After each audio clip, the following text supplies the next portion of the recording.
بسم الله الرحمن الرحيم. السلام عليكم ورحمة الله وبركاته. ازيكم حبايبي، عاملين ايه؟ اللهم صل وسلم وبارك على نبينا محمد، صلاة تحل بها العقد وتقضى بها الحوائج. النهاردة إطلالة سريعة كده، نصيحة ليا وليكم مع بداية الدراسة. أي نعم، الدراسة بادئة من حبة وانتوا بادئين قبلها دروس برضو من حبة. بس بجد والله الولاد صعبانين عليا. بحس ان بداية الدراسة دي وبداية الدروس كأنها أشغال شقة، يتحكم عليهم حكم كده، احنا خلاص كده احنا محكومين علينا لحد نهاية الامتحانات عشان ناخد إفراج. عن نفسي وانا صغيرة كنت بحب المدرسة جدا، وكنت ببقى متحمسة قوي للمدرسة. دلوقتي الولاد حرفيا بقى لود وعبء عليهم جامد. الدراسة، كمية الدروس اللي بياخدوها في مواد هم نفسهم بيبقوا كويسين فيها، مش محتاجين فيها دروس كتير. بيبقى عبء مادي على الأسرة، عبء في الوقت على الولاد.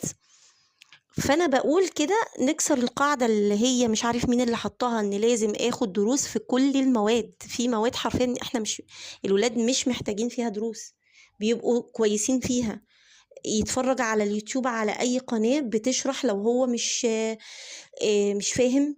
الكتب الخارجية مثلا ممكن تساعد لو المدرسة الوقت ما بيكفيش والمدرس مش بيشرح، يجيب على الأقل حتى يعني جربوا ان هو يذاكر لوحده ويعمل مجهود في المادة ويحاول يحل لوحده.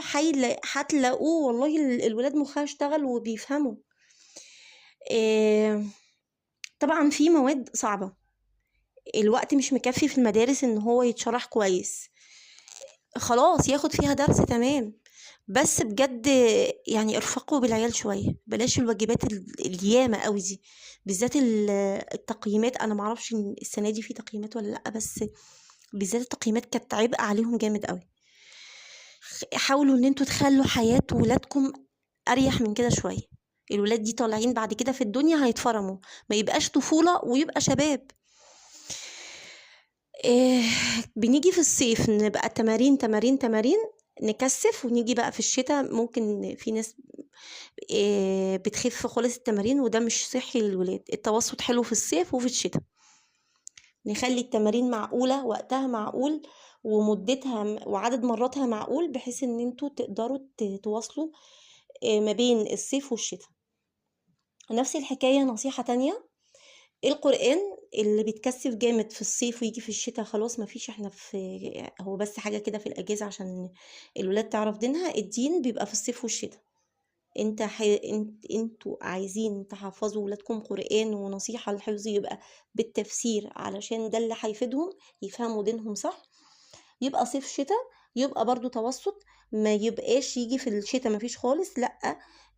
ان شاء الله يا رب يحفظ آية آيتين بس، القرآن يصحبه طول حياته. دي نصيحة ليا وليكوا برضو.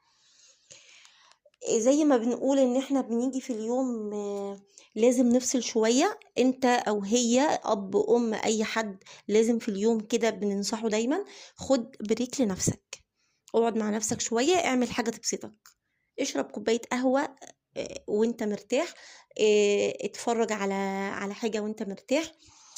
ده حاجة كده اسمها حاجة ليك بتبسطك في يومك. شوف ايه اللي بيبسطك، ترسم، تقعد تتكلم مع حد من صحابك. المهم الولاد نفس الحكاية، ما يبقاش حياتهم ما بين التمارين والدروس والواجب والمدرسة واليوم كله 24 ساعة، مش هيكفي كل ده. اكسبوا ولادكم. بلاش الفقرة برضو اليومية بتاعت حل الواجب، وان احنا نخبط دماغنا في الحيط ونخبط دماغ الولاد في الحيط قبل الدراسة ما تبتدي. اعملوا ديل مع بعض كده، شوفوا الدنيا، العيال حابين يمشوا الدنيا ازاي، حابين يعملوا ايه قبل ايه، يحطوا جدول اليوم معاكوا كده، بحيث ان انتوا تطلعوا مش خسرانين بعض. ان في بداية الدراسة كده وبسم الله الرحمن الرحيم، يا جماعة بالراحة على البيوت شوية. ان والله الضغوط، انا بشوف امهات الضغوط عليها صعبة جدا. طب ما انت في ايدك تريحي نفسك شوية. مجرد ما بتديش درس او اتنين في مادة او اتنين بتحس ان هي مقصرة. لا حبيبتي، انت مش مقصرة ولا حاجة. بالراحة عليكي وعلى ولادك كده، علشان تعرفوا تعيشوا حياة سعيدة مرتاحة. تتبسطوا، مش الكام سنة اللي احنا عايشينه في الدنيا دي هتبقى كرب من كله. يا رب تكون الرسالة وصلت، ويا رب تكونوا في احسن حال انتوا وبيوتكم وولادكم، ودايما ادعوا ربنا ييسر لكم اموركم ويبارك في وقتكم.